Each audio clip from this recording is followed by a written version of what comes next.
தமிழகம் முழுவதும் காவல்துறையால் பாதிக்கப்பட்ட ஒரு சங்கம் 2024 தொடங்குறேன். எனக்கு அதிகமாக பிடிக்காத நபர்கள் என்னன்னா காவல்துறை. ஏன்னா ஏன் காவல்துறையை பிடிக்காதுன்னா, காவல்துறை எந்த ஆட்சி வந்தாலும் சரி அவர்கள் 90% நல்லவர்கள் கிடையாது. இதில் கை தூக்குவாங்க, காவல்துறையால் பாதிக்கப்பட்டவர் கை தூக்குங்கன்னா எத்தனை பேர் தூக்குவாங்க தெரியுமா? பாதிக்கப்பட்டவங்க அவங்க சொல்ல முடியாத அளவுக்கு இருப்பாங்க. காவல்துறையால் பாதிக்கப்பட்ட நானும் ஒருவன். ஏன்னா நான் கேள்வி கேட்டவொன்னே என்ன பண்ணுறதுன்னு தெரியுமா, என் மேலே ஒரு பொய் வழக்கை போட்டு நான் ரவுடி. ஏன்னா போலீஸுக்காரனுக்கு மட்டும் இல்லை, முதலமைச்சருக்கே என்னை ரவுடின்னு தான் சொல்லுவாங்க. ஏன்னா அப்படித்தான் என்னைய பார்வையாக பார்ப்பாங்க. வெள்ளத்துறைங்க வெள்ளத்துறைன்னு வந்து டிஎஸ்பியாக இருந்தான். அவனவே மாட்டுத்தவனில் அழகுமுத்துக்கோன்னு ஆட்டோ ஸ்டாண்டு ஓப்பன் பண்ண விடலை, வழக்கு போட்டு இங்கே தான் மாற்றினேன். 350 போலீஸ் மேலே வழக்கு போட்டிருக்கிறேன். இந்த காவல்துறையால் பாதிக்கப்பட்டதுக்காக ஒரு சங்கமே ஆரம்பிக்கிறதுக்கு ரெடி பண்ணிக்கிட்டு இருக்கேன். தமிழகம் முழுவதும் காவல்துறையால் பாதிக்கப்பட்ட ஒரு சங்கம் 2024 தொடங்குறேன். அது வந்து ஒவ்வொரு மாவட்டத்துக்கு 20 வழக்கறிஞர்கள் இலவசமாக. எந்த காவல்துறையால் நீங்கள் பாதிக்க போகிறீங்களோ அந்த காவல்துறை அதிகாரிகள் வீட்டுக்கு அவர்களுடைய காக்கி உடைய கலட்டு வரை விட மாட்டேன். சுப்ரீம் கோர்ட் வரைக்கும் போகிறதுக்கான வேலைகள். நீங்கள் இன்றைக்கி போய் மதுரையில் போய் எந்த போலீஸ் அதிகாரிகிட்ட கேட்டிங்கன்னா, பூமிராஜா அண்ணா ஐயோ அவனை டார்ச்சர் தாங்க முடியலை, அவனை ஏதாவது ஒரு வழக்கில் போட்டு ஒன்று. ஏன்னா பெண் போலீஸை பாலியல் பலாத்கார வழக்கில் கூட போட்டு பார்த்தாங்க, ஒன்றும் செய்ய முடியலை. எதை போட்டு பார்த்தாங்க, அவங்களால முடியலை. என்னடா இவன் வந்து எதுக்குமே அசர மாட்டுறான்னுட்டு. தப்பு பண்ணா தானே பயப்படணும், களவாண்டா தானே பயப்படணும், கொள்ளையடிச்சா தானே பயப்படணும். நாங்கள் வந்து மக்களுக்காக போராடுறவங்க. போராட்டத்துக்கு போராடுறவனை வந்து ரவுடின்னு சொன்னாலும் பரவாயில்லை, நீதிபதிகிட்டே நான் சொல்லிட்டேன், ஐயா போலீஸுக்காரங்க நான் வந்து அவங்க மேலே வழக்கு போடுறதுனால அவங்க என் மேலே வழக்கு போட்டு என்னை ரவுடின்றாங்க. உண்மையில் நான் ரவுடின்னா நான் கத்தியை காமிச்சிருக்கேன், வழிப்பறி பண்ணியிருக்கேன், கொள்ளையடிச்சிருக்கேன், கொலை பண்ணியிருக்கேன், இல்லைன்னா எவன்ட்டையாவது ஏதாவது ஒரு பொண்ணை கையை பிடிச்சி இழுத்து ரேப் பண்ணியிருக்கேன். எதுவுமே செய்ய முடியலை. கடைசியாக போலீஸை ரேப் பண்ணிட்டு வந்து கேஸ் கொடுத்தாங்க. பேப்பர் டிவியில் காலையில் என் மயன் டிவியை ஓப்பன் பண்ணோன்னே, அப்பா என்னப்பா பாலிமர் டிவியில் அவங்க பெண் போலீஸை பாலியல் பலாத்காரம் செஞ்சுட்டு போட்டாங்கிட்டாங்க. அதே வாட்டுக்கு போட்டுக்கிட்டே இருப்பாங்கடா. அவங்களாம் ஒன்றும் பிரச்சனை நம்ம தப்பு பண்ணாதான் பயப்படணும். எவனுக்கு பயந்தமுண்டா என்ன பண்ணுவோம், அந்த அட்ரஸ் இல்லாமல் ஆக்கி விட்ருவாங்க. ஜாதியை சொன்னாதான் அப்போ எனக்கு கல்வி, வேலைவாய்ப்பு, அரசியல் பங்கீடு, இடஒதுக்கீடு எல்லாமே கிடைக்கும். உன் ஜாதியை நீ விட்டு கொடுக்காத. அதுக்காக உன் பேரை சொல்லலைன்னா என்ன பண்ணுவான், உன் பேரே இல்லாமல் அங்கே லிஸ்ட்டில் ஏற்றுவானா, ஏற்ற மாட்டான். ஜாதி சண்டைகளை ஒழிக்கணும், அதுதான் என்னுடைய கொள்கை. தவிர அந்த ஜாதியை சொல்லாத, மதத்தை சொல்லாத, அதை சொல்லாதெல்லாம் நான் சொல்ல மாட்டேன். அது வந்து ஏமாற்றிட்டு அந்த பக்கம் ஓடி போயிடுவாங்க. அவன் என்ன பண்ணுவான், ஒரு கூட்டத்துக்கு வாங்க அதை தர இதை தரேன்னு யாரையும் ஏமாற்றி பிழைப்பை நடத்துறதுக்காக நான் அந்த இடத்துக்குள்ள நான் 14 வருஷம் இருக்கிறேன். நான் 14 வருஷங்கள் வந்து தாய்நாடு மக்கள் கட்சி, அதுக்கு முன்னாடி வந்து நான் யாதவ தேசிய பேரவை நான் அமைப்பு வச்சு மதுரையில் மாட்டுத்தவனில் அழகுமுத்துக்கோணு ஆட்டோ ஸ்டாண்டு என் மேலே குறைஞ்சது ஒரு 15-20 வழக்கு இருக்கேன். ஆனால் நான் வழக்குன்னா இந்த மற்ற வழக்கில் இல்லை, பூரா போலீஸ் மேலே உள்ள வழக்கு தான். காவல்துறை எதுக்குறதுக்கு வந்து யாருன்னா மதுரையில் போய் முதலமைச்சர்கிட்ட ரெக்கார்டே இருக்குது. பூமிராஜன்னா போலீஸ் மேலே 350 போலீஸ் மேலே வழக்காக போட்டு தள்ளியிருக்கிறாப்புலங்காட்டு, வேறு வேலையை அவருக்கு இல்லைன்டுவாங்க. அதே மாதிரி நான் இவங்கெல்லாம் சில பேர் வந்து அந்த மாவட்டத்துக்கு போனால் காவல்துறையிட்ட அனுமதி வாங்குவாங்க. ஒரு போஸ்ட் ஓட்டணுன்னா அனுமதி என்கிட்ட ஒரு ஒத்தக்கடையில் இருக்கிற டிஎஸ்பி கூட கேட்டார், போஸ்ட் ஓட்டுறதுக்கு அனுமதி. அப்போ நான் பீகாரில் போயிட்டு லல்லு பிரசாத், முலாம் சிங்கிட்ட தான் நான் அனுமதி வாங்கிட்டு வரேன்னு. வால் போஸ்ட் ஓட்டுறதுக்கு காவல்துறையில் அனுமதி கேட்குறேன்னா அது தமிழ்நாட்டில் மட்டும்தான். ஏன்னா தமிழ்நாட்டில் நான் டெய்லி ஒவ்வொரு காவல் நிலையத்துக்கு, எஸ்பி ஆஃபீஸுக்கு, கமிஷனர் ஆஃபீஸுக்கு மனு கொண்டு வருவாங்க. என்னட்ட பாதிக்கப்பட்டவங்க டெய்லியே என்னுடைய அலுவலகத்துக்கு வருவாங்க. நான் பெரும்பாலும் போலீஸ் ஸ்டேஷனுக்கு போக மாட்டேன், இந்த கமிஷனரை பார்க்க மாட்டேன். டக்குன்னு மனுவை கொடுப்பேன், கொடுக்கல அதே போலீஸ் மேலே அடுத்த நாள் ஒரு பெட்டிஷன் அனுப்பிட்டு கோர்ட்டில் வழக்க போட்டு விட்ருவேன். அதே என்னுடைய வேலை.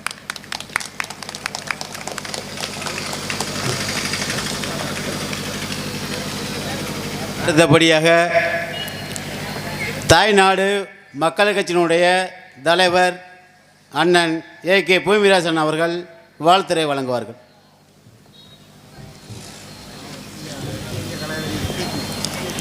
தாய்நாடு மக்கள் கட்சி என்றால் தமிழர்களுடைய ஒற்றுமைப்படுத்துவதற்காகத்தான் நான் வந்து 2017 தஞ்சாவூரில் பட்டுக்கோட்டையில் வந்து ஒரு கூட்டம் நடத்தினேன்.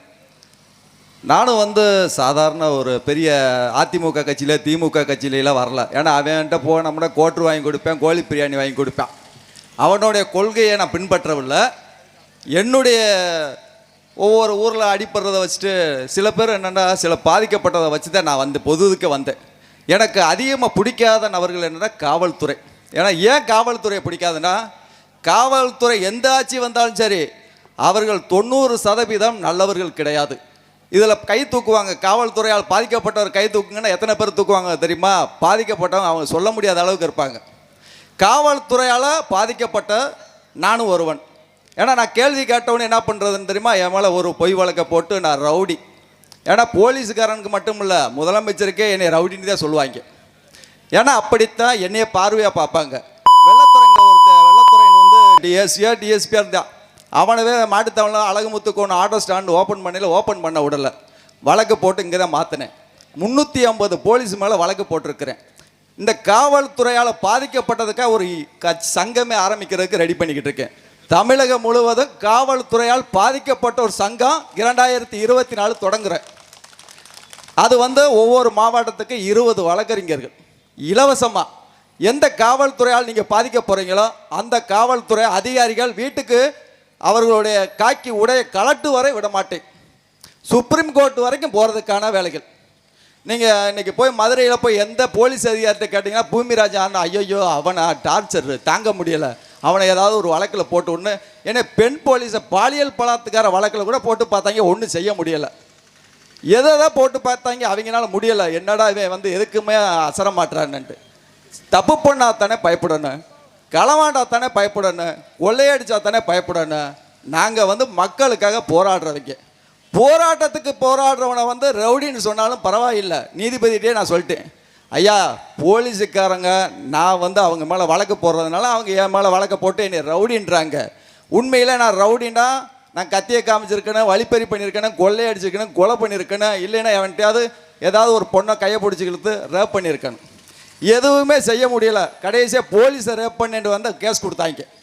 பேப்பர் டிவியில் காலையில் என் மயன் டிவியை ஓப்பன் பண்ணோன்னே, அப்பா என்னப்பா பாலிமர் டிவியில் அவங்க பெண் போலீஸை பாலியல் பலாத்காரம் செஞ்சுட்டுன்னு போட்டாங்க. அதே வாட்டுக்கு போட்டுக்கிட்டே இருப்பாங்கடா. அவங்களாம் ஒன்றும் பிரச்சனை நம்ம தப்பு பண்ணாதான் பயப்படணும். எவனுக்கு பயந்தமுண்டா என்ன பண்ணுவோம், அந்த அட்ரஸ் இல்லாமல் ஆக்கி விட்ருவாங்க. பல வழக்குகளை சந்திச்சா தான் இந்த இடத்துக்கே வர முடியும். தலைவர் ஆகிறதுலாம் சும்மா லேசானமாக ஒரு தலைவர்னு சொல்லிட்டு ஒரு போஸ்ட் அடித்து ஒட்டினா தலைவர் ஆகிட முடியாது. பல வழக்குகளை சந்திக்கணும். அப்படிப்பட்ட வழக்குகளை சந்தித்து தான் இன்றைக்கி யார் தலைவராக இருக்கிறான்? அன்பு அண்ணன் பீமா பாண்டியன் அவர்கள். இன்றைக்கி தாய் தமிழர் கட்சி 5 ஆண்டுகள் அண்ணன் கூட வந்து நான் ஒரு 2 ஆண்டுகளாக பயணம் பண்ணிக்கிட்டு இருக்கிறேன். எந்த ஒரு ஆர்ப்பாட்டமாக இருக்கட்டும், கூட்டமாக இருக்கட்டும், அண்ணன் படம்லாம் போட வேணாம், என் பேர் போட வேணாம், ஆனால் கூப்பிட்டு அந்த இடத்துல நான் நிற்பேன்றதே என்னுடைய கொள்கை. இந்த ஜாதி எல்லாத்துக்குமே ஜாதி வந்து இப்போ தேவைப்படுது. ஜாதியை ஒழிக்க போகிறேன், மதத்தை ஒழிக்க போகிறேன்லாம் நான் சும்மா நாடகம்லாம் என்னால் பண்ண முடியாது. ஏன்னா அது திமுககாரன் அதிமுககாரன் இந்த திராவிடம் பண்ணிக்கிட்டு இருப்பான். ஆனால் எனக்கு அந்த கொள்கையில் இல்லை. ஏன்னா ஜாதியை சொன்னாதான் இப்போ எனக்கு கல்வி, வேலைவாய்ப்பு, அரசியல் பங்கீடு, இடஒதுக்கீடு எல்லாமே கிடைக்கும். உன் ஜாதியை நீ விட்டு கொடுக்காத. அதுக்காக உன் பேரை சொல்லலைன்னா என்ன பண்ணுவான்? உன் பேரே இல்லாமல் அங்கே லிஸ்ட்டில் ஏற்றுவானா? ஏற்ற மாட்டான். ஜாதி சண்டைகளை ஒழிக்கணும், அதுதான் என்னுடைய கொள்கை. தவிர அந்த ஜாதியை சொல்லாத, மதத்தை சொல்லாத, அதை சொல்லாதெல்லாம் நான் சொல்ல மாட்டேன். அது வந்து ஏமாற்றிட்டு அந்த பக்கம் ஓடி போயிடுவாங்க. அவன் என்ன பண்ணுவான்? ஒரு கூட்டத்துக்கு வாங்க, அதை தர இதை தரேன்னு யாரையும் ஏமாற்றி பிழைப்பை நடத்துறதுக்காக நான் அந்த இடத்துக்கு நான் 14 வருஷம் இருக்கிறேன். நான் 14 வருஷங்கள் வந்து தாய்நாடு மக்கள் கட்சி, அதுக்கு முன்னாடி வந்து நான் யாதவ தேசிய பேரவை நான் அமைப்பு வச்சு மதுரையில் மாட்டுத்தாவணில் அழகுமுத்துக்கோணம் ஆட்டோ ஸ்டாண்டு என் மேலே குறைஞ்சது ஒரு 15-20 வழக்கு இருக்கேன். ஆனால் நான் வழக்குன்னா இந்த மற்ற வழக்கில் இல்லை, பூரா போலீஸ் மேலே உள்ள வழக்கு தான். காவல்துறை எதுக்கிறதுக்கு வந்து யாருன்னா மதுரையில் போய் முதலமைச்சர்கிட்ட ரெக்கார்டே இருக்குது. பூமிராஜன்னா போலீஸ் மேலே 350 போலீஸ் மேலே வழக்காக போட்டு தள்ளியிருக்கிறாப்புலங்காட்டு வேறு வேலையை அவருக்கு இல்லைன்டுவாங்க. அதே மாதிரி நான் இவங்கெல்லாம் சில பேர் வந்து அந்த மாவட்டத்துக்கு போனால் காவல்துறையிட்ட அனுமதி வாங்குவாங்க. ஒரு போஸ்ட் ஓட்டணுன்னா அனுமதி என்கிட்ட ஒரு ஒத்தக்கடையில் இருக்கிற டிஎஸ்பி கூட கேட்டார், போஸ்ட் ஓட்டுறதுக்கு அனுமதி. அப்போ நான் பீகாரில் போயிட்டு லல்லு பிரசாத், முலாம் சிங்கிட்ட தான் நான் அனுமதி வாங்கிட்டு வரேன்னு. வால் போஸ்ட் ஓட்டுறதுக்கு காவல்துறையில் அனுமதி கேட்குறேன், அது தமிழ்நாட்டில் மட்டும்தான். ஏன்னா தமிழ்நாட்டில் நான் டெய்லி ஒவ்வொரு காவல் நிலையத்துக்கு, எஸ்பி ஆஃபீஸு, கமிஷனர் ஆஃபீஸுக்கு மனு கொண்டு வருவாங்க. என்னட்ட பாதிக்கப்பட்டவங்க டெய்லியே என்னுடைய அலுவலகத்துக்கு வருவாங்க. நான் பெரும்பாலும் போலீஸ் ஸ்டேஷனுக்கு போக மாட்டேன், இந்த கமிஷனரை பார்க்க மாட்டேன். டக்குன்னு மனுவை கொடுப்பேன், கொடுக்கல அதே போலீஸ் மேலே அடுத்த நாள் ஒரு பெட்டிஷன் அனுப்பிட்டு கோர்ட்டில் வழக்க போட்டு விட்ருவேன். அதே என்னுடைய வேலை. ஏன்னா வேலை பார்க்குறவங்க அவங்க நம்மளை வந்து பாதுகாக்கக்கூடிய இடத்துல இருக்கிறவங்க காவல்துறை. அவங்க சரியான முறையில் செயல்பட்டால் நானே அவங்கள தூக்கி போய் என்ன பண்ணி மேடையில் வச்சு மாலை போட்டு அவங்கள வெடிச்சு சந்தோஷமாக கொண்டாடுவேன். ஆனால் காவல்துறையால் பாதிக்கப்பட்ட பல குடும்பங்கள் இன்னைக்கு நடு ரோட்டில் பிச்சை எடுக்கிறேன், கத்தி எடுக்கிறேன், குத்துறேன், வெட்டுறேன், கொலை பண்ணுறான்னு அதுக்கு காவல்துறை தான் காரணம். ஒருத்தர் ரவுடி ஆகிறதுக்கு காரணமே காவல்துறை தான். காவல்துறை வந்து கரெக்டாக செயல்படுத்தினா முதலமைச்சர் ஸ்டாலினவே தூக்கி உள்ளக்க போடுற தகுதி அவங்ககிட்ட இருக்குது. கேட்டால் சொல்லுவாங்க, நல்ல முதலமைச்சர் எந்த ஆட்சி வந்தாலும் காவல்துறை கையில் தான் இருக்குது. ஐயோ என்ன அடிக்கிறேன், வெட்டுறேன், குத்துறான்ட்டு வாங்க முதலமைச்சர். நம்ம வந்து கரெக்டாக இருக்கணும். அது எந்த ஆட்சியை நான் இங்கே இந்த திமுக ஆட்சிக்காரனுக்கு போலீஸ் வேலை பார்க்க வேணாம், அதிமுக காரன் ஆட்சிக்கு எல்லா சமுதாயத்துக்கும் சமமான காவல்துறையாக இருக்கணும்.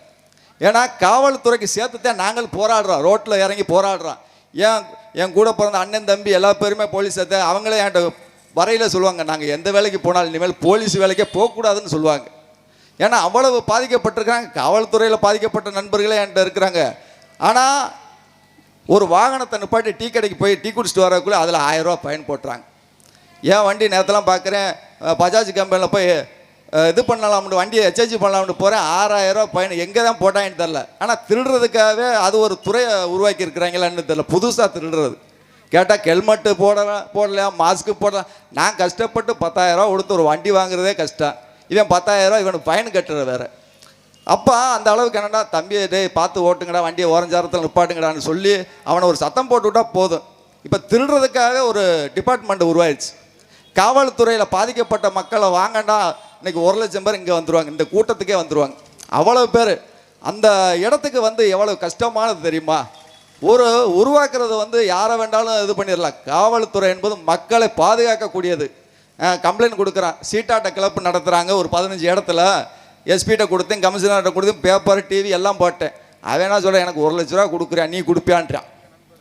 அவன் நான் லஞ்சம் கொடுத்தா அப்போ பிராந்திய வெய்யி, நீ எதை வேண்டாலும் விழு, கஞ்சா வெய்யி, எதை வேண்டாலும் வெய்யி, நீ ஒன்றால் கொடுக்க முடியல, நீ வாட்டுக்கு பார்த்துட்டு பார்க்காத மாதிரி போன்றான்.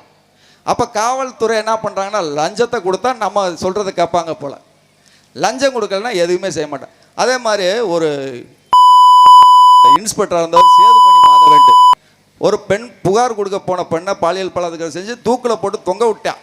ஆனால் அவன் இன்னைக்கு இன்ஸ்பெக்டராக இருக்கிறான். என்ன காரணம்னா, ஒரு மனு வாங்க கொடுத்த பெண்ணுக்கே அந்த நிலைமை. அவனுக்கு 10 ஆண்டு தண்டனை கொடுத்தாங்க. திருப்பி அந்த தண்டனை மேல்முறையீடு பண்ணி அங்கிட்டு காசு ஈசை கொடுத்து திருப்பி 1 வருஷம் தண்டனை கழிச்சு திருப்பி இன்ஸ்பெக்டரை வந்து வேலை பார்க்குறான். அப்போ என்னன்னா, எங்கேயுமே இந்த பெண்களுக்கே பாதுகாப்பு இல்லை. ஆனால் எங்களை சொல்லிடுவாங்க, இவங்கனால தான் பாதுகாப்பு இல்லைன்னு. இன்றைக்கி எத்தனையோ பேர் மது அருந்துறாங்க, மது அருந்திட்டு யாராவது கேள்வி பண்ணுறாங்களா, கேள்வி பண்ணுறது. இவங்க என்ன பண்ணுறது, இப்போ தமிழர்கள் பூரா வந்து ஒற்றுமையாக தான் இருக்கிறோம். நாங்கள் இந்த ஜாதி சில பேர் என்ன பண்ணுவாங்கன்னா, ஜாதியை வச்சுக்கிட்டே அவனை வெட்டுறா குத்துற கட்டப்பம் ஜாதி பண்ணுற அந்த இயக்கம்லாம் இங்கே இல்லை. இது பூரா வந்து ஒற்றுமைப்படுத்துறது. இப்போ நானே வந்து வேட்பாளராக நிற்கிறேன்டா, அண்ணன் வந்து பீமா பாண்டியண்ணே அண்ணே நிலுங்கண்ணே நான் வந்து பிரச்சாரம் பண்ணுங்கன்ட்டுவாங்க. அதே மாதிரி அண்ணன் பீமா பாண்டியண்ணே நிற்கிறேன்னா நான் வந்து பிரச்சாரம் பண்ணுவேன். ஆனால் இந்த இடத்துல அதிமுகக்காரனா திமுகக்காரன் கொள்கை அப்படிலாம் இல்லை. இங்கே ஒருத்தனை வெட்டணும், ஒருத்தனை குத்தணும், அந்த இடத்துக்கு நம்ம வரணும்னு நினைப்பேன். இங்கே இருக்கிற தமிழர்கள் எப்போதுமே வந்து ஒற்றுமைக்கு ஒரு இடம்னா அது வந்து தாய் தமிழர் கட்சியாக இருக்கட்டும், இங்கே இருக்கின்ற ஒட்டுமொத்த தமிழ் குடிகள் அமைப்புகளாக இருக்கட்டும். இந்த 5 ஆண்டுகள் அண்ணன் அந்த கட்சியை நடத்துறதுக்கு எவ்வளவு நாள வரையில் வாகனத்தில் வரும்போது பேசிட்டு வந்தேன். அண்ணனுடைய விடாமுயற்சி, உழைப்பு, இந்த கூட்டம் சேர்க்குறதுலாம் பெருசு இல்லை, அன்றாடம் ஓடிக்கிட்டே இருக்கேன்னு. அது எவ்வளோ கஷ்டம்ன்றது எனக்கே தெரியும். ஏன்னா நான் வந்து என் பையனுக்கு வந்து 20 வயசாச்சு. நான் வீட்டிலே இருக்க மாட்டேன், ஓடிக்கிட்டே இருப்பேன். என்னை வைவாங்க, டைவர்ஸ் பண்ணுறது கூட கொண்டு போய் நைட்டு ஸ்டேஷனில் கம்ப்ளைண்ட் கொடுத்துறாங்க, என் வீட்டுக்கே வரமாட்டாருன்னு. நான் என் ஒய்ஃபு கூட வேணாம், எனக்கு கட்சி தான் வேணும்னு வந்தது. அப்படிப்பட்டு இந்த இடத்துக்கு வர்றதுன்னா அவ்வளோ கஷ்டமானது. இன்றைக்கி அந்த குழந்தைகளையும் அண்ணன் படிக்க வச்சு வழக்கறிஞராக்கி இன்றைக்கி இந்த பொது இடங்களில் வந்து எல்லாத்துக்கும் யாருக்கு பிரச்சனைனாலும் அந்த இடத்துல குரல் கொடுக்கணுன்றக்காக இந்த 5 ஆண்டுகள் தாய் தமிழர் கட்சியை நடத்தி கொண்டிருக்கும் அன்பு அண்ணன் பீமா பாண்டியன் அவர்களுக்கும், தலைமை தாங்கி செல்வம் மாநில பொதுச் செயலாளர் அண்ணன் செல்வண்ணன்லாம் அன்றைக்கி நான் முடியலைன்னு சொல்லணும்னு வேளம்மா ஆஸ்பத்திரிக்கு எனக்கு நான் உடனே போகிறேன். ஆனால் உள்ளக்க போக முடியலை. என்ன காரணம்னா அங்கே அனுமதி இல்லைன்ட்டாங்க. ஐசியூ வார்டில் இருக்கின்ற எனக்கு வந்து அனைத்து உறவுகளுக்கு ஏதாவது ஒரு பிரச்சனைனா அந்த இடத்துல நான் நிற்கணும்னு என்னுடைய ஆசை. நான் அந்த காசு பணம்லாம் 2வது, பழகிட்டா உயிரை கூட கொடுப்பேன். அதுதான் என்னுடைய கொள்கை. இங்கே வந்து அனைத்து உறவுகளுக்கும் எனக்கு வாய்ப்பளித்த அனைத்து தமிழ் தேசிய உணர்வாளர்களுக்கும், தாய் தமிழர் கட்சி 5ஆம் ஆண்டு தொடக்க விழா தமிழர் இன ஒற்றுமை பொதுக்கூட்டத்தில் கலந்து கொண்டிருக்கும் அனைத்து உறவுகளுக்கும் எனக்கு வாய்ப்பளித்து இங்கு எந்த ஒரு பிரச்சனையாக இருந்தாலும் நீங்கள் தாய் தமிழர் கட்சியிடம் சொன்னாலும் நாங்கள் அங்கே உங்களுக்காக நாங்களும் இருப்போம் என்பதை தெரிவித்துக்கொண்டு உங்களில் ஒருவனாக செயல்படும் தாய்நாடு மக்கள் கட்சி சார்பாக நன்றியை தெரிவித்துக்கொண்டு விடைபெறுகிறேன். நன்றி.